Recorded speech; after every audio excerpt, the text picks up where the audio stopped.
Hey guys, you're listening to the Energy of the Untamed Heart podcast, where we talk about uncaging your divinely gifted wild heart to be as free and expansive as you were born to be. My goal is to use our stories, guest interviews, and your questions to tease out what has been keeping your wild heart under wraps. I'm your host, Mielle Fox, and together we will shatter the myths of our old stories to set our wild heart free. So thanks for choosing you and showing up.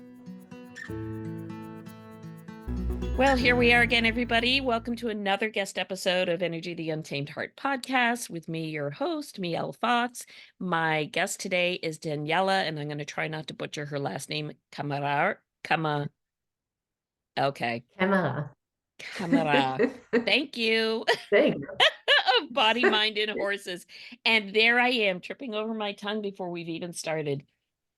It's all right. It all works out. So Daniela has joined us today. We're going to have a little talk about horses, the connection of horses and humans, the mind, the body, the spirit, and how we can connect to our hearts through their hearts and how we can offer the best to both them and us. So without any further ado, Miss Yes. Daniela, thank you so much for coming on. Thank you for having me. Appreciate I'm it. excited. Yes. So for some of our listeners, they may be from the equestrian world and have some, I'm going to say those of us in the land of horses, we sort of speak a language that we assume the whole world knows what we're talking about. And I find that for people who do not have the luxury, shall I say, or the privilege of spending a lot of time with horses, the things that we think are commonplace may not be so. So would you Sure. be willing to share a little bit of sort of what you find that the average person who may not have a lot of horse awareness can learn from spending time with our equestrian friends? Well, what science has proven, if if we want to address it from this angle, is that horses actually have such great benefits for our nervous systems. They make it easier for us to relax because they have these huge buckets of energy. And they are very good at calming their own nervous system and at being grounded and being present in the moment.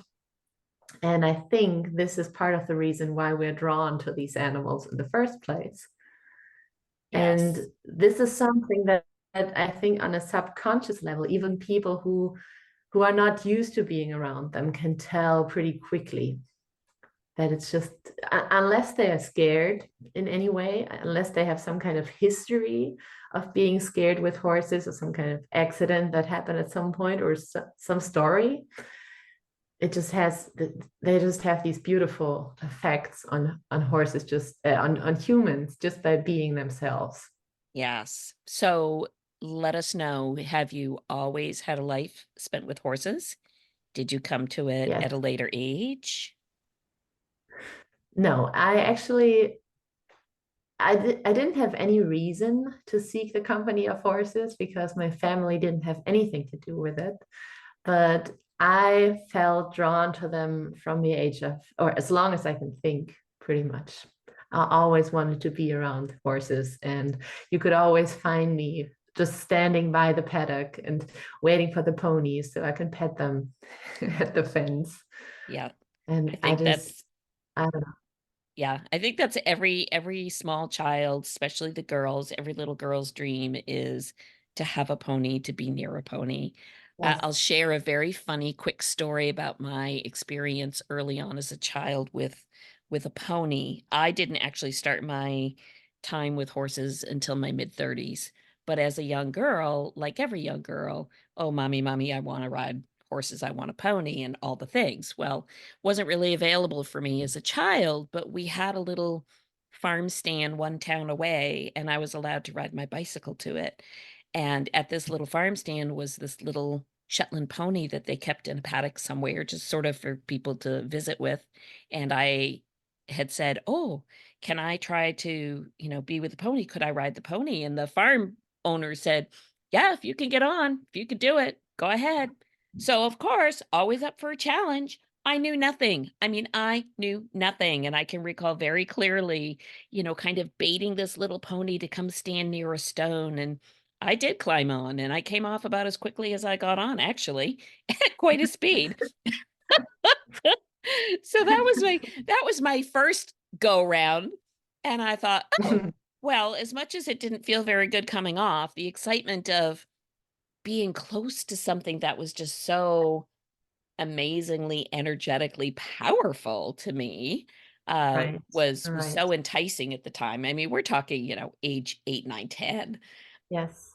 So then fast forward, through school, university, career, the whole thing, I didn't have an opportunity to become involved with horses again till my mid-30s, and that Wow. came about through, and for the listeners who aren't familiar with this term, but there was a lot of equine assisted and facilitated therapies that were brought to the forefront in the 90s, and they used a modality where you work with a horse in a what's called a round pen. It's a circular 50 square foot kind of ring, if you wanna call Space. it that, space, whatever, and you basically the whole concept is, as this is for the listeners, not for you, Daniela, but the whole I know, concept I is know. to understand how these animals reflect your energy and what's going on, so that you kinda have a mirror of where are you in life. So anyhow, the long and the short is this was like the big eye opener for me,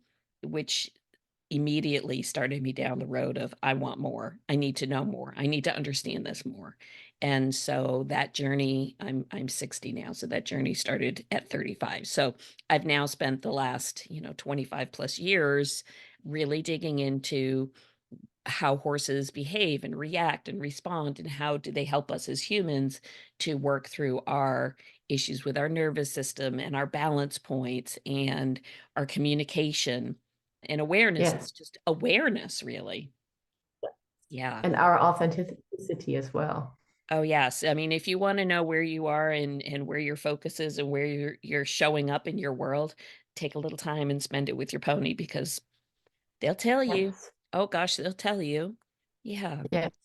So is this what you Yes. discovered in Yes. your path moving forward? Yeah. Yes. Well, looking back now with all the personal development work I've done over the past 10 years, I'd say, especially, is that what I was drawn to also was that with horses, you get what you see, or what you see is what you get. They're so real, they're so in integrity. And this is something that I've always admired, and that as a little child I didn't really see so much in adults, because I remember being irritated because what people were saying wasn't really what it felt like to me Mm, oftentimes.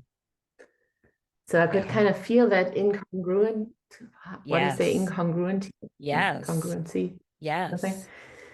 Yes. inconsistency. Yeah. Yeah. Yes. So, and I do know now that a lot of horses struggle with that around humans too, and I can totally feel them here, because this is something that I've come across as a child too, and I found it irritating, so I can tell. I know. Yes, and it's so interesting the way that you describe this. I mean, basically what you describe is the alignment or lack of alignment, or the coherence or the lack of coherence between the two energetic expressions, what we as a human show up with and what Right. they as a horse live in and experience.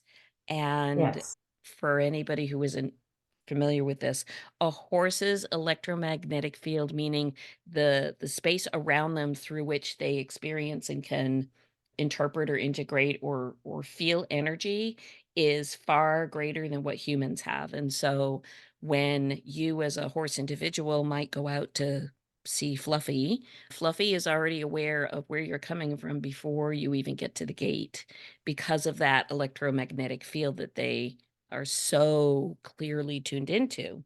And the Yes. the second piece that humans don't really hold as well, and I think that's part of the reason we draw to horses, is first of all, absolutely what you see is what you get.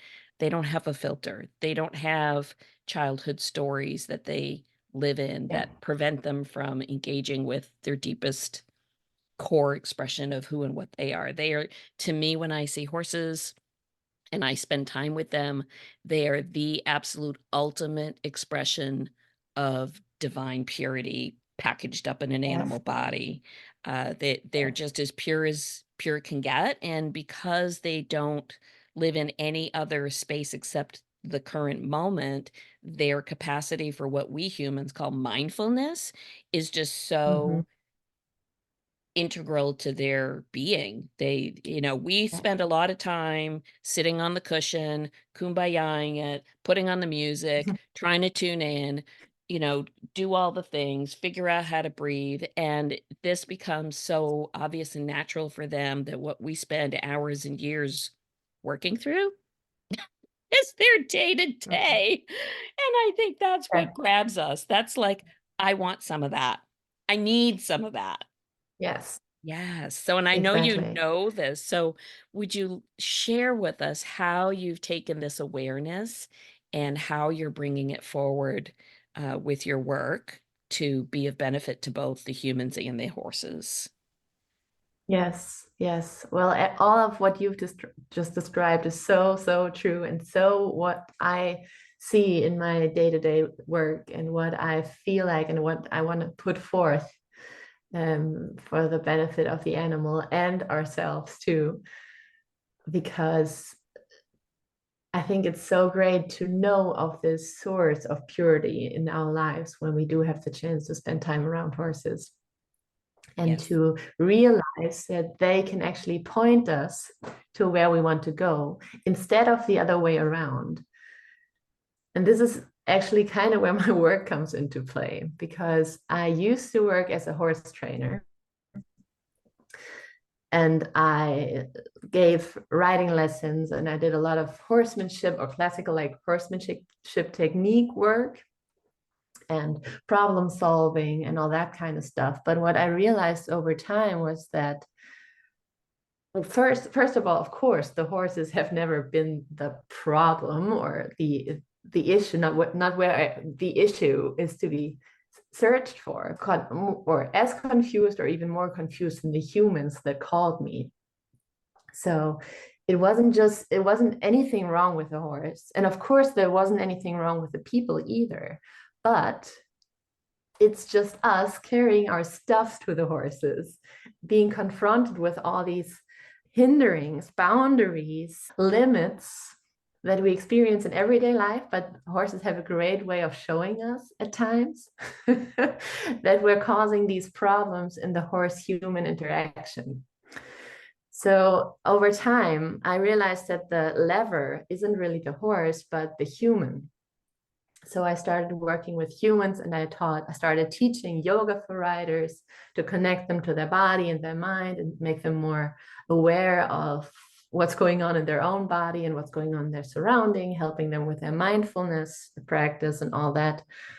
But even that didn't really do it. It wasn't enough. So now I'm working as like a life coach and animal communicator, and just a kind of holistic relationship mentor and relationship coach and empowerment coach for horses and humans. It's Because beautiful. I think I think there is so much that we can all get out of that relationship if we don't see it as the problem, but instead if we see it as the source of all that we're looking for, really. Absolutely. I think I think at the end of the day, whatever the conduit avenue is for humans, we're seeking that same thing in our lives here on earth. We're seeking a source of love. We're seeking a source of connection. We're seeking a source of calm and peace. We're seeking And uh, wholeness. wholeness on all levels, spiritually, Yes. mentally, physically, Yes. emotionally. We seek that. Yes. And yes, I'm so glad that you are offering an opportunity to bring the best for both parties, bring the best for the human, bring the best for the horse. It's so interesting, and I will say this, and I mean absolutely no disrespect to anybody who chooses to do whatever path they choose with their horse. It's fine. It has nothing to do with me or anything else. But like many people, I really did not understand the language of energetics well. This is years and years ago when I first started. I did not understand the energetics of the heart to heart communication that's available between a human and an equine. So when I started Yes. my career, I started thinking if I could ride fluidly, if I could ride with balance, if I could ride with softness, if I could ride with educated hands and legs, if I could do all the things, my horse will be happy. Okay. And Yes. I'll get a great ride. Won't that be wonderful? But the 2 pieces that sort of have taken me in multiple iterations of how do I spend time with my horses now is, 1, I learned traditional classical riding skills because that was what was out there at the time, and I noticed that, 1, there got to a point where I wasn't having fun anymore, and Mhm. that's my number 1 red flag, like, when the fun goes away, stop doing it. If it's not gonna be a Yeah. passion and you don't love it, then don't do Right. it. And the second thing is I Right. noticed that my horse at the time wasn't really overly happy. Would do the Mm. work, obviously would do the thing, but there was a piece of it that I could feel this not just a physical resistance, but actually like a whole presence resistance. And I think there Mhm. are many folks who spend time with their horses at whatever capacity and level they do that they overlook this piece. They overlook the little Yes. tiny signs and just sort of plow through. They ignore the signs and plow until the sign becomes so loud or the message becomes so loud, and then that I feel is oftentimes when, riders or handlers say whatever they choose to say about their horse. "Oh, they're so naughty," or, "Oh, they're so resistant," or, "Oh, they're so stubborn," or, "Oh," whatever the thing is. And the reality is Right. it's none of that. It's none of that. And the fact that you are shining the light on these are reflections of perhaps where you can look to yourself as the human as to why do what you call, naughty, stubborn, and lacking in cooperation, what is that really saying? Where is that really coming from? What is that really reflecting about you, the Right. human? And Right. Right. yeah. Do you find Yeah. that your clients see this and it's the "Oh, aha," or it's the "No, it's not me"? Like, do you find there's a level of resistance to believing or understanding that this exchange with our horses is truly conversation? It's energetic conversation. Mhm. Well, first of all, it's so beautiful what you just shared. It's just such a, it's so great how sensitive you were to realize that once, well, one, it didn't feel good to you, Mm, and second, my horse is not happy because this is something that in and of itself takes riders years and years and years to realize, to even feel it in their body, because we all live so far away from our truths most of the time. So it's such a great thing that you've, gotten yourself on that path. It's beautiful. thank you. Many, many years. It didn't happen in a day. It didn't happen in a And year. I'm sure it wasn't easy. Yes. No, because, I think Yes. I think you go into it with like, "Oh, I can do this. This is, I can learn the technique. I can manage. I can become skilled." And the reality Yes. is, sure, you can learn the mechanics, but can you become skilled at leaning into your heart space? Can you become skilled Right. at looking at Letting the go. blockages that you've put there that are now being shown to you through your time with your horse? Yes. That's really at the crux of it, and I would be less than transparent to say it's been an easy journey because it hasn't, Yeah. you know? Yeah. Yeah, no, they're not. Those No, journeys are not. no. They're They're worth it not though. easy, but yes, they're very rewarding Yeah. on all levels. And this is something that a lot of people hesitate, I think, to get into. And also to look at and really face that their horse may not be happy with what they're doing. That whatever they want or think they want really is not really what the horse wants or what the horse even wants them to be wanting, because they can Yes. see beyond our superficial layer of striving and ambition and goals, all that kind of stuff that mostly doesn't really come out of our hearts, but it's put upon us from outside sources in a way.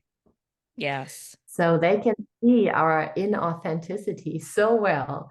And it's not always easy to face that and to listen to that, It can be hard. because we don't, yes, because we don't know what's on the other side. Mm, We have to let go of something that we think we know and get into something that feels scary because we have no idea what's going to happen next. yeah. But And that's where even the growth small things. is. Yeah. Totally. Yes. So, yes, it is so worth it, but it's also very scary Yeah. at first. It can be very scary. And the other piece that I would love the listeners to understand or have an awareness of, and maybe you can shed a little more on this, is yes, a horse shows up and is a reflection of what's going on with you. Absolutely. But the other piece that a horse can teach you, if you're willing to be spacious and open, is the whole constructs of trust, allowance. Yes. I don't want to use the word forgiveness in what I'm trying to say. It's not quite that, but what I will say is we take an animal that's designed genetically to protect itself at all costs. Basically, horses are what we call, for the listeners, prey animals, meaning they're well, their eyes are on the side of their head, just like a deer or a cow or anything else. And so they don't go around and hunt other animals down for food. They're the ones that get hunted. And so as a result, they're genetically programmed for survival. That's really the gist of it.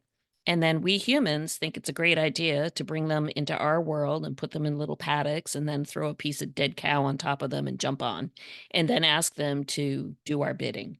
And I Yes. think the piece there that people don't always think about, apart from this energetic conversation, is the trust that these creatures are often gifted with until it gets to a point where they're not, where Yes. they keep trying, they keep offering you their very best. They're willing, even though something may not really go their way for their best interest, they're willing to come back again to give it an effort. I feel like the humans could really learn so much from this concept of trusting in what you may not know, not needing to know Yes. all the bits and pieces, but to come forward in a state of willingness, True. allowance, and love to Yes. trust. Yes. And do Yeah. so in a gracious way. Yeah. Yeah. Yes. I think that piece, and for the listeners, what Danielle and I are discussing, I mean, you don't have this conversation when you go to the riding barn and have your 1 hour riding lesson. This is not a common conversation. No. But if you, as our listeners, if you want to learn more of who you are at your core, who you are in your heart, and really understand the concept of a unification versus separateness, of alignment energetically, I'm going to say, find someone like Daniela, whether you're in Europe or US or wherever you are, find someone who understands this to help bring you closer to truly hearing your heart, to truly tapping into your truth, to truly understand that there is not a separateness between ourselves as humans and everyone and everything that we Yes. connect with. Yes. Right. Right. Yeah. So, Yeah. so much of what we're looking for and striving for as riders, the connection is already there. That's one of my favorite messages, actually, that the connection is already there. You can lean back into it, really, if you allow yourself to relax and turn up the feeling and turn down the thinking. Yes.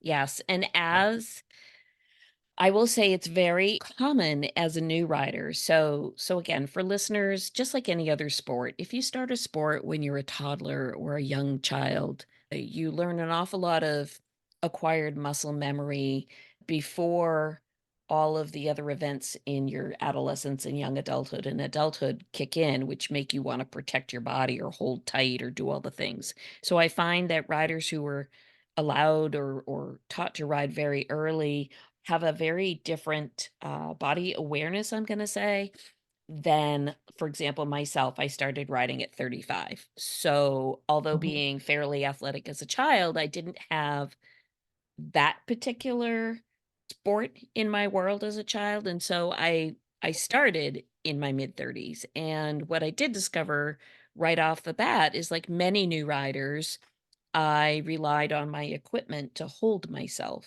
to keep myself in balance, to Yeah, hold myself steady, to, not tip over, not fall over, or whatever the thing may be. Translation, many years later, yeah, that's changed quite a bit for me. But I think that's very common. yeah, And yes, right from step one, if that's how you start your connection and relationship and your conversation with your equine, it's going to be a rough go. It's gonna be a mhm, rough go, and somebody's coming out the other end of it not in a terrific space. So, what I will say is the caveat is you have to learn somehow, yes, and God bless our yes, lesson horses, because you have to learn somehow, sure, some way, until you can start to find yes, the path that there's a better way.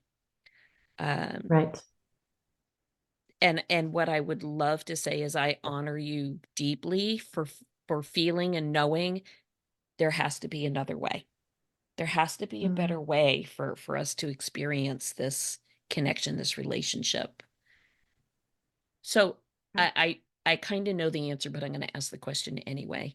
Within your stable farm horse management facility, do you find that because the focus is far more on creating an alignment of the connection that the horse's overall well-being services better, less ailment, less lameness, less anxiety, less, and more. Yes. Well, I can't really speak to that the same way that you asked, or in the same way that you asked the question, because I only own one horse and it's at a boarding stable. What I notice in my clients' horses is that so many of the issues that they are presented with once they're in that downward spiral that oftentimes happens when we think one thing is going or goes wrong, and then your horse gets sick, and then it has this one issue, and then another thing pops up, and this happens to a lot of horses. And I'm not saying that if you just change your mindset, that your horse is going to be healthy and you're going to have no problem whatsoever. But as horses are so sensitive to our energy and the energy of the person that spends so much time with them, and they're so connected to us in a way, it does make a huge difference when you do feel good than if you do feel bad.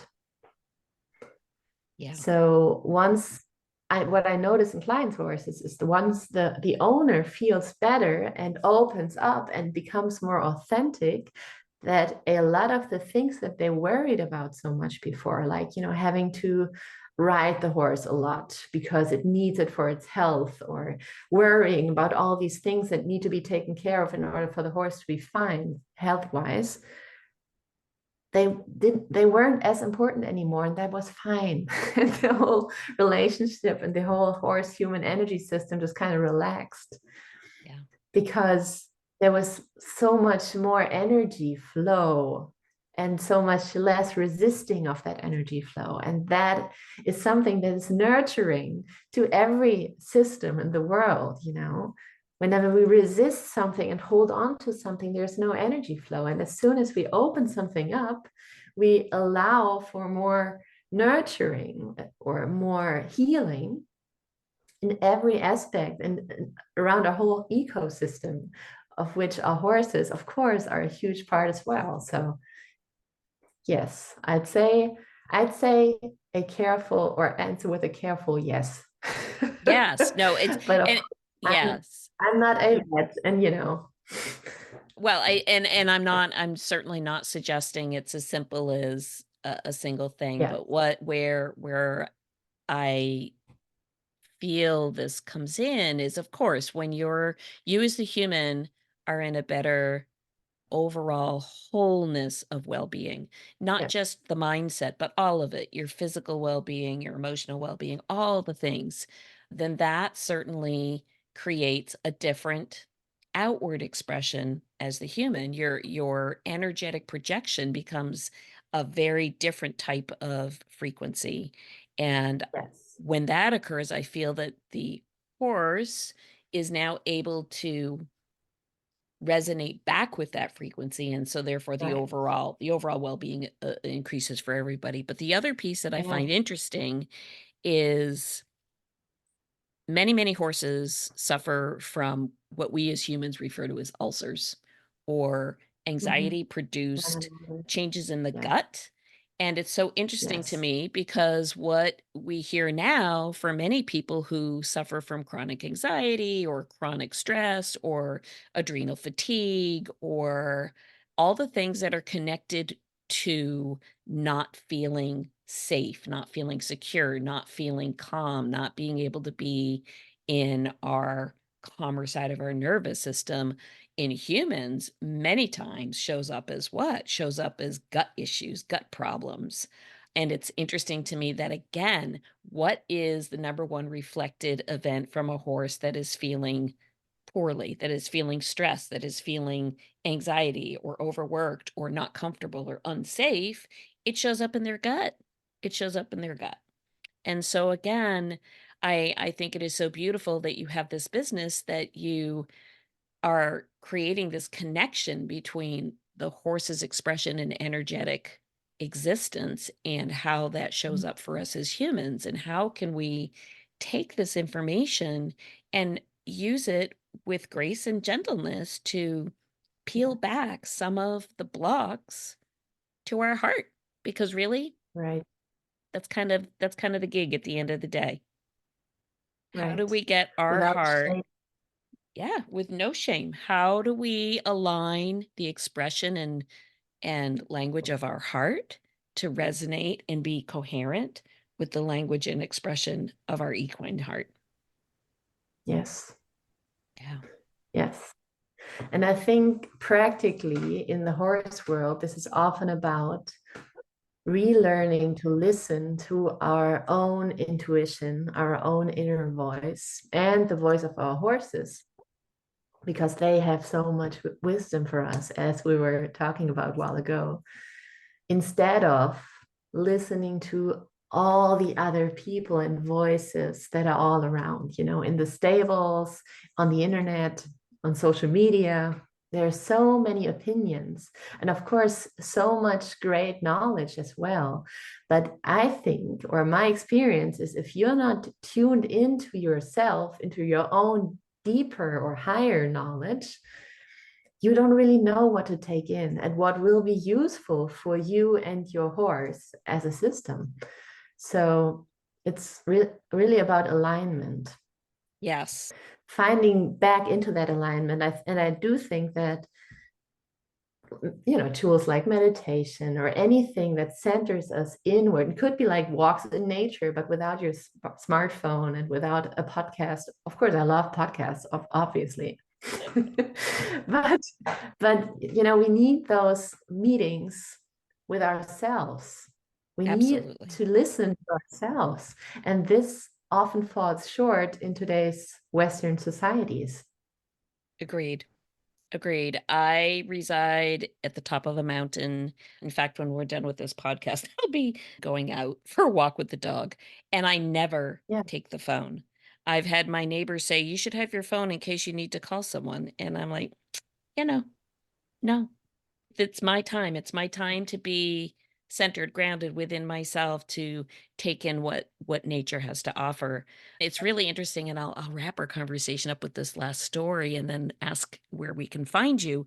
In the summer months, I don't do it so much in the winter months, but in the summer months, when I do these walks through the woods and take the dog, I typically take a horse. Not on the horse. I take the horse, like we go for a walk, just like as if I was walking with the dog. I haven't quite graduated to where I'm confident to just go without any kind of a lead line or a halter, just in case, because there's a vast acreage of woods, and I'm not sure that's the safest. However, it is fascinating to me, the exchange of energy as we go for these walks through the woods. Especially with my Beautiful. youngest horse. I started doing this with her when she was 2, I'd say, and she's 5 now. So this is sort of our go-to. And it's so interesting because she knows that when I go to the gate, she knows that we're going for a walk through the woods, and Mhm. they get very excited about this. They really do. So it's a great opportunity for anybody who has a chance to connect and spend some time and learn about yourself through time with your equine, or even a maybe a lesson horse if Right, you don't have your own. I would right, highly, highly, highly encourage it. So if right. folks want to reach out to you, can you let us know the best place to find you? Yes. And I'd also like to add one more thing to what you just Yes. shared, which I felt was beautiful. But the one thing that I would actually um, like people to think about when they're around horses is that oftentimes we have these hints, these little feelings or thoughts or moments of clarity that we usually don't trust because we have these little voices that somehow show up that tell us what is right or what is wrong, what feels wrong to us in a way, or what this horse might want to communicate. And oftentimes, people who are not very experienced with horses can easier have an easier time telling what horse communicate on an energetic level because they're not as biased as someone Mhm. who has learned so much about horses with their heads. So just trust your feelings, trust whatever comes in, trust your downloads. Yeah, They're there for a reason. absolutely. And I think learning to trust those, that has been the biggest thing for me over the years, that it's not just something we make up. No, it's real. It's not just in our heads. It's real. Yeah, It's real. It's yeah. so real. It's actually the most real. It is. Yes, it is authenticity at its core, actually. Yeah, Yes.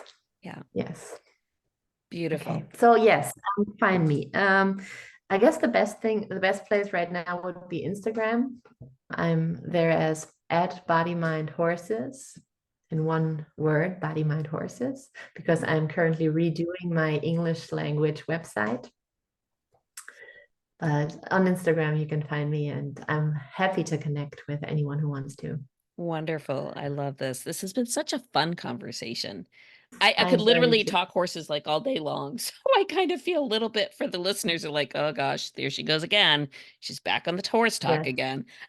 But, apart from the fact that I love, love, love, love, love to spend time with my horses and everything about them, the the awareness of just how very, very precious they are as a resource for we as humans to learn about ourselves is yes, just phenomenal.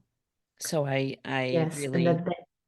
It yes, and that they have so much more to teach us than we have to teach them. oh my gosh. And I really love connecting with people who have realized that too, Yes. just like you. Yeah, they're Very, very beautiful. valuable. These conversations are so important. So I'm so happy and so thankful that you invited me on the show. Absolutely. We'll have to do it again because I'd love to know where are things going and when you get your new website up and running. and we'll direct folks over to you on Instagram. So beautiful. Thank you for your time. Appreciate you.